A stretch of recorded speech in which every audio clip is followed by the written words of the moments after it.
I'm Amy Swinn and I'm the Communications Coordinator here at Lone Pine Koala Sanctuary.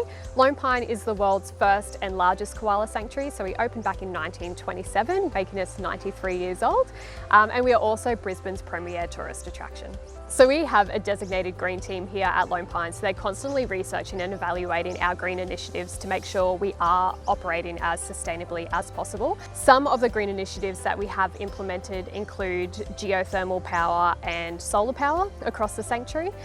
We've also converted a lot of our electric power tools and golf buggies to green alternatives. So we charge them using our Tesla chargers and Tesla power banks, and we also have solar charging stations for that equipment as well. The geothermal and solar projects at Lone Pine have definitely paid off for us. Environmentally, we have reduced our CO2 emissions by about 20 tonne per year, and we're hoping that only continues to increase over time. And we have reduced our energy usage and cost by about 50% since 2016 to 2019.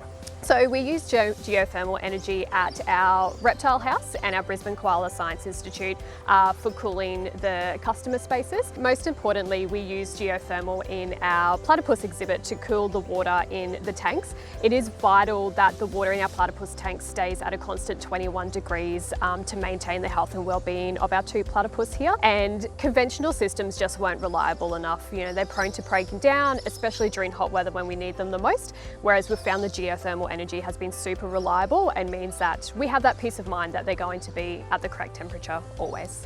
When Lone Pine was originally looking at renewable energy sources for the sanctuary, Calibre's expertise was instrumental in helping us realise that geothermal was the best option for us, above and beyond any other alternatives that we were looking at that time.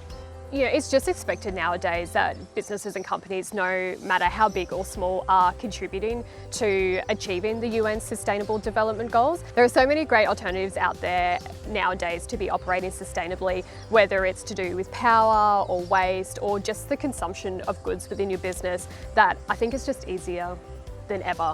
And you know, not everyone can do everything. I think sometimes businesses can get a bit overwhelmed when it comes to operating sustainably because they're trying to do everything at once. But if we all just focus on one part of our business at one time and nail that and make sure that's operating sustainably, then move on to the next, over time the collective effort is going to be huge, and it is, you know, that's what our environment needs right now.